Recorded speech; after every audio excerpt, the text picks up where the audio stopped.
사랑하는 초등부 친구들, 지난 한 주도 건강하게 잘 지내셨어요?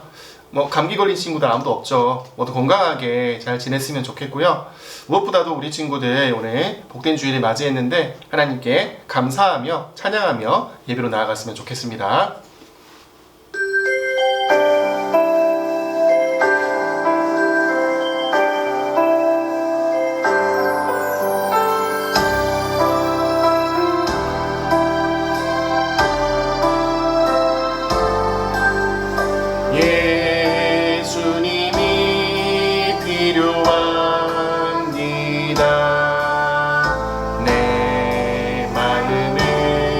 지금 엽니다.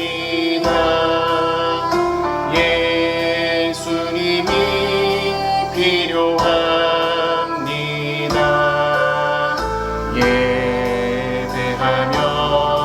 나갑니다. 님의 얼굴 구하며 님 말씀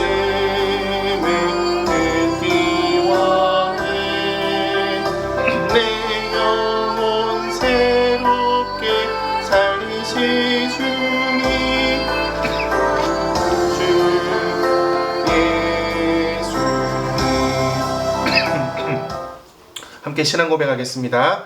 나는 전능하신 아버지 하나님, 천지의 창조주를 믿습니다. 나는 그의 유일하신 아들, 우리 주 예수 그리스도를 믿습니다. 그는 성령으로 잉태되어 동정녀 마리아에게서 나시고 본디오 빌라도에게 고난을 받아 십자가에 못 박혀 죽으시고 장사된 지 사흘 만에 죽은 자 가운데서 다시 살아나셨으며 하늘에 오르시어 전능하신 아버지 하나님 우편에 앉아 계시다가 거기로부터 살아있는 자와 죽은 자를 심판하러 오십니다. 나는 성령을 믿으며 거룩한 공교회와 성도의 교제와 죄를 용서받는 것과 몸의 부활과 영생을 믿습니다. 아멘. 자, 오늘 함께 보실 하나님 말씀은요, 이사야서 6장 8절 말씀입니다. 우리 친구들 가지고 있는 성경으로는요, 구약 성경이네요. 974쪽이 되겠습니다. 이사야서 6장 8절 말씀 함께 찾습니다.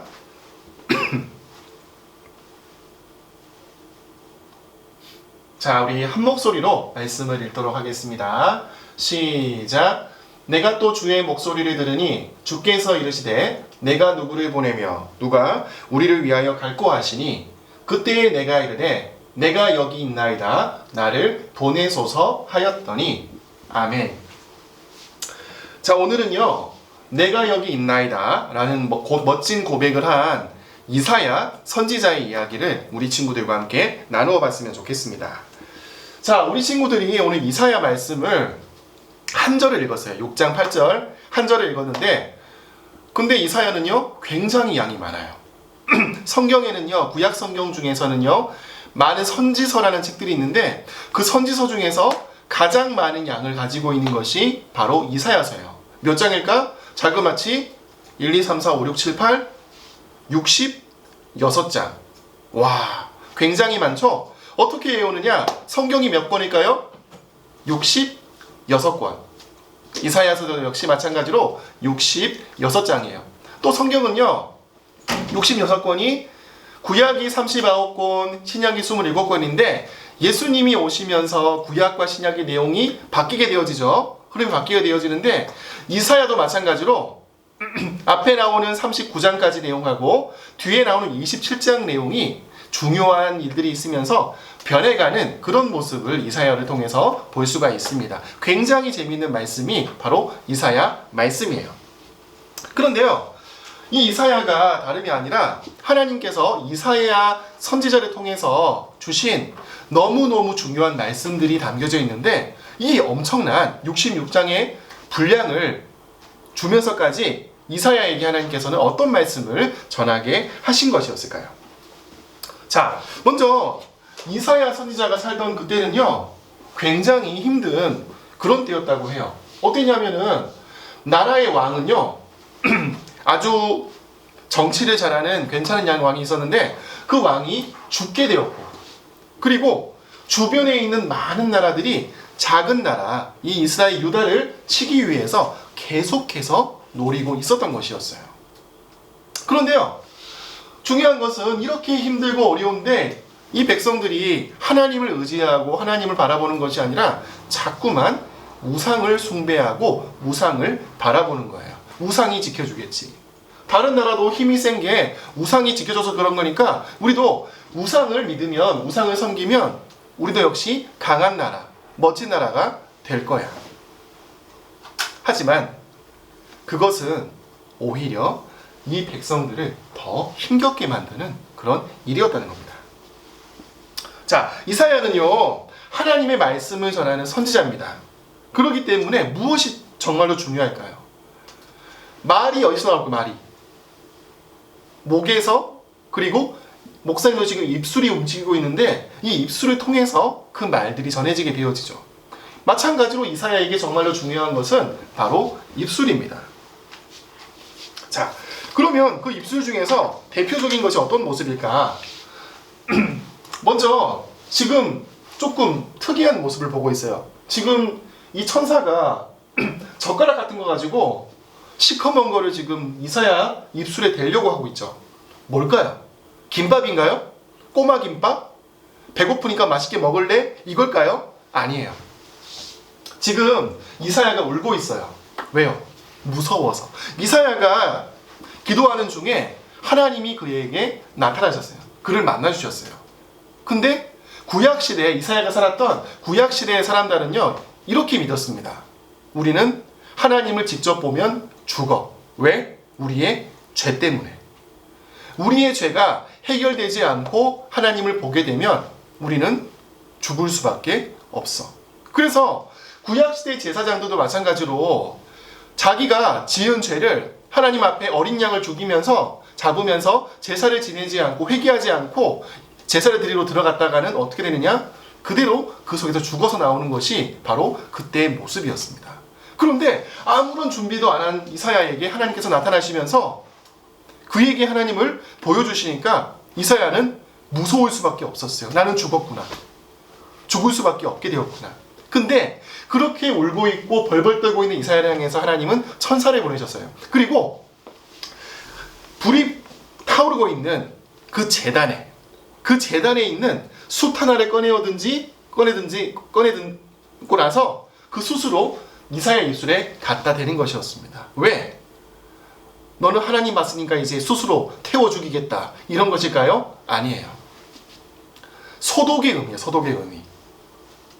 바로 이사야가 지금까지 입술로 범했던, 이사야가 가지고 있었던 그 많은 죄악들을 숯을 통해서 소독해 주시는 그런 의미를 하나님은 보여주시고 계시는 것입니다. 이제 이사야의 입술을 통해서, 그의 모습을 통해서 정말로 많은 말씀을 전하시기 위해서 하나님은 지금 이사야를 부르시고 그에게 중요한 것을 알려주시고 계시는 것입니다. 자, 그러면 66장으로 기록된 이사야 말씀 속에 어떤 것들이 담겨져 있을까? 많은 것들이 있지만 몇 가지만 우리 친구들에게 소개를 시켜주려고 합니다. 먼저 이겁니다. 지금 뭐 하고 있죠? 많이 보던 사람 같아요. 마국간에서 말인지 당나귀인지는 모르겠는데 두 마리가 어떤 모습을 지켜보고 있어요. 한 여인이 아기를 안고 있는 모습을 보고 있습니다. 어딜까요? 병원일까요? 마국간일까요? 그러면 마국간에서 태어나신 아기는 누구실까요? 바로 예수님이시죠. 그리고 그 옆에를 볼게요. 이 아기가 태어나고 30년하고 3년이 더 지나갔어요. 33년 후에 청년이 되신 예수님께서 우리의 죄를 위해서 십자가에 못 박혀 죽으시는 그런 모습이에요. 그분이 가시로 된 면류관을 쓰시고 십자가를 지시고 채찍에 맞으시고 이곳에서 피 흘려 죽으시는 그런 모습입니다. 바로 우리의 죄를 용서하시고 구원하시기 위해서. 그런데 이게 갑자기 왜 나오냐? 목사님 알기로는, 우리 친구도 알기로는 신약 성경에 나타나는 걸로 알고 있는데 갑자기 구약 성경 이사야에 이게 왜 나오지? 왜일까요? 하나님은 이미 신약 성경 예수님께서 이 땅에 오시기 그 전부터 700년, 800년 그 전부터 많은 선지자를 통해서 앞으로 너희를 구원한 아기, 너희를 구원한 예수님이 이 땅에 오실 것이다. 그것을 이미 말씀으로 전해 주신 것이었습니다. 그 말씀을 전하게 하신 이가 바로 이사야 선지자라는 사실이죠. 이렇게 이사야는요, 예수님이 오시는 그 이야기, 그리고 이스라엘 백성들, 유다 백성들 지금 정말로 잘못하고 있기 때문에 너희들이 하나님 앞에서 회개하고 하나님께로 돌아와야 된다는 정말로 중요한 이야기, 많은 이야기들을 백성들에게 전하게끔 만드셨습니다. 그리고요, 이사야가 이 말씀을 전하기 전에, 이 일들을 하기 전에 하나님은 이사야 앞에서 그의 입술을 스스로 대기 전에, 그를 소독하기 전에, 소독하신 후에 그에게 이렇게 말씀을 하셨습니다. 내가 저 이스라엘 유다 백성들에게 하나님 말씀을 전할 수 있는 그런 일을 보내고 싶은데 누구를 보내면 좋을까?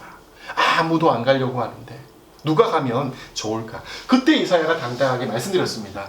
주님, 제가 여기 있습니다. 저를 보내주십시오. 뭐 그런 말 나도 하겠는데요. 제가 갈게요. 저 갈게요. 근데요, 쉽지 않아요. 아까 우리 우상 섬기는 많은 백성들을 봤죠. 그 백성들, 자기들이 죄를 짓는지 잘못하는 것인지 전혀 모르고 있어요. 근데 그런 사람들 앞에 가가지고 여러분들 지금 그렇게 하면 여러분들 죽습니다. 벌 받습니다. 하나님이 용서하지 않으십니다. 우리나라 망합니다. 포로로 끌려갑니다. 이렇게 이야기하면 어떻게 할까요?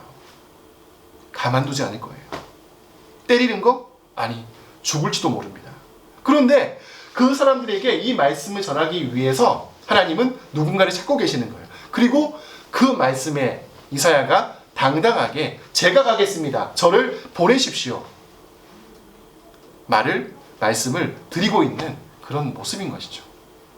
이렇게 이것을 시작으로 이사야는 하나님의 귀한 말씀을 많은 이들에게 전하게 되었던 것이었습니다. 한 사람을 더 소개하려고 하는데요. 누구냐면 이분이에요. 이분. 이름 혹시 알지 모르겠는데 언더우드라는 이름을 가지고 있습니다. 우리나라에 100년 전 그 이상 전에 오셔가지고 복음을 전한 선교사님이시거든요. 근데 이 선교사님은 원래 미국 분이에요. 미국 분. 근데 미국에서 선교사를 키우는 이제 그런 곳에서 열심히 공부하고 준비하던 중에 한국도 아니죠. 조선에 갈 그런 선교사를 찾는 그런 중에 있었습니다. 근데 아무도 조선에 가려고 하지 않는 거예요. 왜? 가다가 잘못하면 죽으니까. 어떤 사람은요, 이 조선 땅에 들어와서 배를 타고 내려가지고 들어갔는데 내리자마자 말 몇 마디 하고 목이 잘려서 돌아가신 그런 선교사님도 계시다고 해요. 그런데 그런 곳에 가기만 하면 잘못하면 죽을 수 있는 그런 곳에 쉽게 간다는 것 만만치가 않은 그런 모습이겠죠. 그런데 하나님은요, 언더우드에게 그 조선 땅으로 가라는 그와 같은 음성을 기도하는 가운데 그에게 주셨습니다. 그리고 언더우드는 당당하게 비록 무섭지만 어렵지만 조선 땅에 가서 복음을 전하는 그 일이 하나님이 내게 주시는 명령이다. 정말로 중요한 것이다라는 것을 인식하고 그곳에 말씀을 전하기 위해서 복음을 전하기 위해서 가게 되었습니다. 그렇게 언더우드는요, 비행기도 없으니까는요, 배를 타고 한 달 넘는 시간을 배를 타고 힘겹게 가가지고 조선의 인천에, 지금의 인천에 도착해서 이곳에 제가 복음 전하러 온 것이 아니라 저는요, 병자를 고치기 위해서, 학생들을 가르치기 위해서 이곳에 왔습니다. 그렇게 이야기를 하고 그는 많은 일들을 하면서 또한 복음을 전하는 그런 일들을 했습니다. 그가 어떤 일들을 했을까? 밑에 있는 그림 보니 좀 오래됐습니다. 이게 뭐냐면은 병원이에요, 병원. 무슨 병원이냐면 광해원이라는 병원이에요. 우리나라 첫 번째 병원이 광해원인데 이곳을 세운 것은 아니고 이곳에서 많은 의학을 알려주면서 돕는 그런 일을 했습니다. 그리고 그 옆에 그림, 이건 뭘까요? 바로 언더우드 선교사가 살던 집이에요. 근데 이 집이 어디 있을까? 그리고 좀 더 올라가 보면은 동상이 있죠. 또 뒤에 학교가 있어요. 어딜까요? 연세대학교예요. 연세대학교. 바로 왜 동상이 있냐면은 연세대를 세운 사람이 바로 언더우드이기 때문이에요. 언더우드는요, 이 연세대학교, 옛날에는 이름이 연희전문학교였는데 이 학교를 세우면서 미국에 그리고 조선에 요청했어요. 이 나라에, 이 땅에 4년 동안 학생들이 공부할 수 있는 4년짜리 대학을 세우게 해주세요. 그 결과 이 학교는 4년제 대학으로 지금까지 그 모습을 이어오게 되어 온 것입니다. 이렇게 연세대학교와 또 이것을 모태로 해서 세브란스 병원까지 많은 것들, 학교도 세우고 그리고 복음도 전하고 병자도 고치는 그런 일들을 계속해서 언더우드는 하게 되었습니다. 그러면서 그는요, 자기 나라로 돌아가지 않고 계속해서 조선에 있으면서 조선에 있는 많은 영혼들을 살리고 사람들을 돕는 그런 일들을 하게 되었습니다. 그 결과 사진 보면은 이 속에는 언더우드 선교사님은 안 계세요. 여기 제일 나이 많은 할아버지 있죠? 이 할아버지가 언더우드 선교사님의 손자래요, 손자. 그렇게 1대, 2대, 3대, 4대에 걸쳐가지고 100년이 넘는 시간 동안 언더우드 선교사님의 가족들은 이 한국 땅에 있으면서 많은 사람들과 함께 하면서 그들을 돕는 그런 일들을 지금 하고 있다고 합니다. 하나님은요, 언더우드 선교사님만을 그리고 이사야만을 부르시는 그런 분이 아니세요. 우리 친구들 역시 부르시는 하나님이심을 우리 친구들이 기억했으면 좋겠습니다. 그러면 어떤 방법으로 부르실까요? 갑자기 나타나셔가지고 숯 하나 꺼내가지고 입술에 대는 그런 방법일까요? 아니요. 말씀을 통해서, 예배를 통해서 말씀을 듣는 자리로 우리 친구들을 부르시고 사람들에게 예수님을 알리는 사람으로 우리 친구들을 부르세요. 사람들을 돕고 섬기는 그런 사람으로 하나님은 우리 친구들을 부르고 계시는 것입니다. 앞으로 하나님께서 우리 친구들에게 어떤 곳으로, 어떤 모습으로 많은 일들을 맡기실지 정말로 우리 친구들이 그것들을 기대했으면 좋겠습니다. 그리고 그 말씀을 통해서, 예배를 통해서 나를 부르시는, 나를 통해서 많은 일을 하고자 하시는 그 하나님을 발견해 나갈 수 있는, 그 말씀에 순종할 수 있는 귀하고 복된 우리 초등부 친구들 될 수 있기를 간절히 바랍니다. 기도하겠습니다. 하나님 감사합니다. 사랑하는 우리 친구들 이렇게 주일 예배의 자리를 지키게 하시고 하나님을 만날 수 있는, 하나님의 부르심을 들을 수 있는 이 시간으로 나오게 하심을 감사드립니다. 이사야와 같이, 언더우드와 같이 하나님의 그 말씀에 순종할 수 있는, 그 말씀을 통하여서 많은 이들에게 하나님의 빛을, 복음의 빛을 비출 수 있는 그런 사람으로 세워질 수 있기를 기대하며 소망합니다. 언제나 주님께서 도와주시고 지켜주시고 함께하여 주시옵소서. 이 모든 것을 우리의 주인 되시는 예수 그리스도의 이름으로 기도드립니다. 아멘. 이 시간에는 함께 찬양하며 준비한 헌금을 하나님께 드리겠습니다.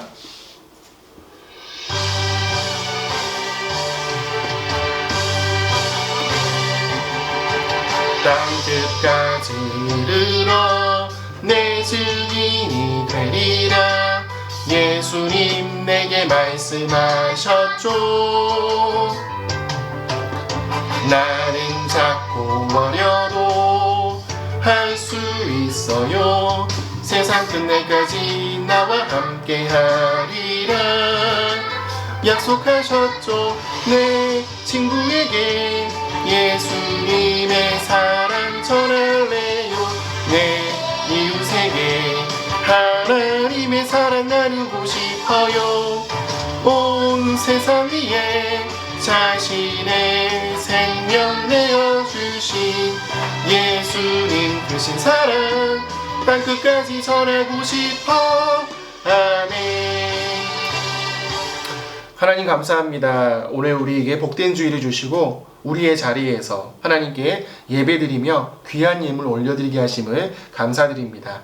이 예물을 통해서 하나님께 영광 돌리고 하나님의 나라를 세워가는 그 놀라운 역사가 일어날 수 있도록 주님께서 은혜 주시고 함께하여 주시옵소서. 주 예수 그리스도의 은혜와 하나님의 사랑과 성령님의 교통하심이, 하나님의 부르심을 듣고 그 부르심을 알고 주님의 뜻에 순종하며 많은 이들을 섬기고 많은 이들을 변화시키며 살리기를 원하는 주님의 모든 백성들에게 지금부터 영원토록 항상 함께 있을지어다. 아멘. 자, 예배를 마쳤고요. 온라인 예배 함께 드리는 중에 또 교회에서 예배를 드리고 있습니다. 우리 친구들 코로나 많이 힘겹지만 건강했으면 좋겠고요. 어서 빨리 우리 친구들 더 나은 모습으로 교회에서 함께 모여서 예배 드렸으면 좋겠습니다. 한 주간도 건강하시고요. 추위도 감기도 친하게 지내지 마시고요. 이번 주도 감사하게 건강하게 지냅시다. 샬롬.